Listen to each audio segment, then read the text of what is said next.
The pyramid-shaped, snow-capped mountain you can see is Island Peak. This is a famous peak in Everest region. People climb this peak along with trekking to Everest Base Camp. We are now at Dingboche village at 4,350 meters above sea level. This village is in the river valley called Inja River Valley.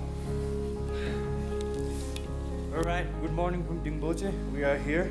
Now let's talk with the owner of the tea house at Dingboche. Where are you from, Saurabh?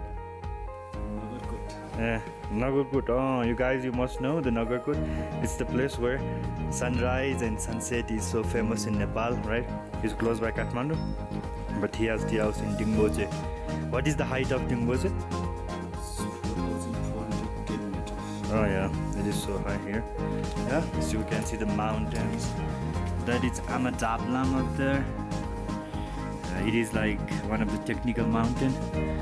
It is called technical than Everest, and it is 6,812 meters above sea level.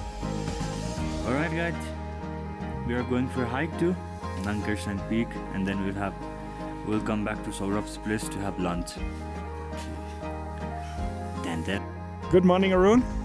Good morning, namaste from Dingboche. We are on a hike, day hike to Nangkarsnang peak up there, and you can see all the mountains around us, like Labuche, Cholache, Taboche, Holy Peak, local Holy Peak, and then all other mountains on this side.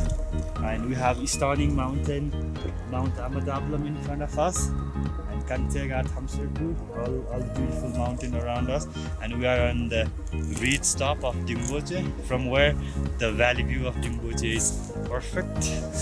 And yeah, what do you want to know, Ralph? So, Arun, yesterday one of your clients, Ines, she struggled a little bit under the altitude. So today she's feeling better. So maybe you can explain a little bit what happened to her.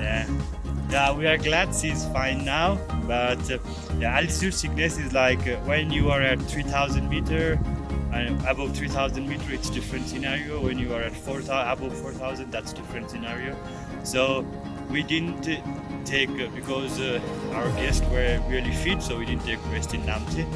We saw they can do it. So in Dingboche, it's above 4,000. We are taking rest and we are hiking up and going down to sleep. That's how we do acclimatization. And altitude sickness is like if you feel dizzy, if you lost your appetite, and if you have tingling in your hand, or if you have diarrhea, if you have a different feeling, I would say, then if you have a different feeling than normal time, or if you just get tired when you are in rest as well, those are normal symptoms of altitude sickness. But once it goes worse in the altitude sickness, you might vomit and you might feel unbalanced. And there are actually two kinds of altitude sickness, one haze and one is HAPE. And haze is for like cerebral edema, HAPE is for like pulmonary edema. And I think Ines wasn't having any of those.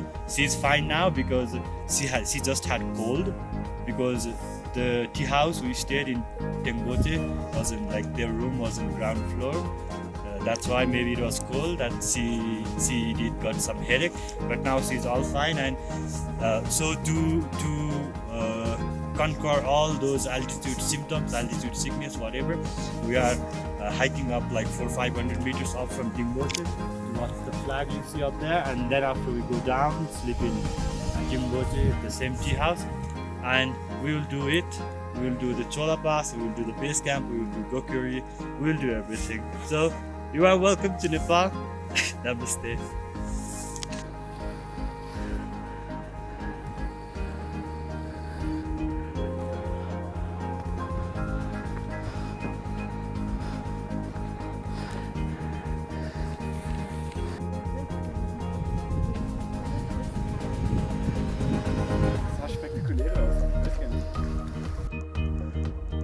So this is the acclimatization hike from the village of Dingboche down there.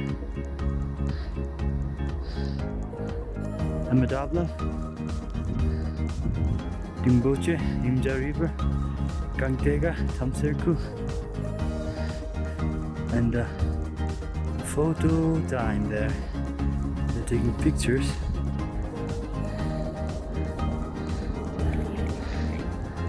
And the mountain in the background. Dingboche Cholatse, Chola Pass is there. And